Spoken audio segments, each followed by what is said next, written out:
Circumstances are neutral. Circumstances are neutral. They don't care what we think of them or how we feel about them. They just are. Circumstances are neutral.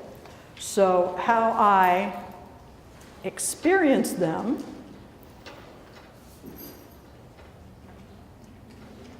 is completely up to me. Always, circumstances are neutral. They don't care what we think of them, how we feel about them. They just are. And how I choose to experience them is always completely up to me. That's what we're going to talk about today. That I have been using these tools for some time for this purpose, because I'll get to that. I'll get to that. And that's why I'm qualified to share this stuff. Because of the life I've led, the life I've lived, as I've used this material in my life to change my experience of my life, I know they work. I know this stuff works. And this Phoenix Rising work is becoming a body of work. There are some people in this room who did the Successfully Midair book study with me. So you're going to hear some stuff that you've heard before, but it's coming from a very different place. So, and there's much more to it now because of some recent experiences that I've had. So the question, something that really caused me to pay attention to what I was doing, to how I was experiencing that domestic violence circumstance was, I heard a quote, something that Wayne Dyer used to say all the time. When you change the way you look at things, the things you look at change. When you change the way you look at things, the things you look at change. That was a life-altering quote for me. When you change the way you look at things, the things you look at change. The thing I learned back then was that I always have the power to change how I'm perceiving something. That's what I mean when I say there's no such thing as victim. Because if I'm experiencing something like I'm a victim of it, that's coming from my perception of it. And I always have the power to change my perception of whatever's going on. And when I change my perception of it, it can't help but change. For me. This is not about changing your circumstances, because that's not even possible. You can't change your circumstances. You can only change your response to the circumstances, right? You can't change, it's not possible to change anything out there, including another person. It's not possible to change anything out there, but you can change your responses, and that has to come from inside.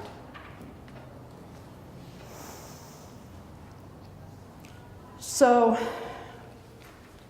fast forward through all the pain of my life to 1999. I was 34 years old.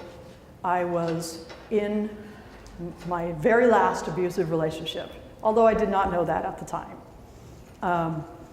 And it was August of 1999, and I had left him for the 6th time.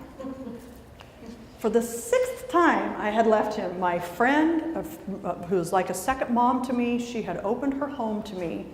She was tired of seeing me getting hurt. She opened her home to me out of the kindness of her heart because she wanted me to be safe. And I stayed with her for a while. And all that time, he's calling me. I love you, I need you, I can't live without you. I love you, I need you, I can't live without you. I was a person who was desperate to be loved. I didn't love myself because I had learned as a child that I wasn't lovable. But we all need love, whether we want to admit it or not. And I was looking for it to come to me from out there because I really didn't believe inside myself that I was worthy of it. So, I love you, I need you, I can't live without you. Well, this was the 6th time leaving him, so I was saying, no, I'm not going to come back because I know you're just going to hurt me again. No, I promise I won't. I don't believe you. Okay, then I'm going to kill your kids. That's where he went. I'm going to kill your kids. Well, I can't have him killing my kids because that would be bad. And so I caved. I gave in. Once again, this was not the first time that it had gone that way. When the I love you, I need you, I can't live without you stuff didn't work, that's where he went. I'm going to kill your kids, I'm going to hurt your loved ones. And because he knew it would work, because I felt responsible for all of that. So he knew that, I would have to come back if he said that. And then he would hold it against me that the I love you, I need you, I can't live without you stuff didn't work. If you really loved me, you never would have left in the first place. Very manipulative, very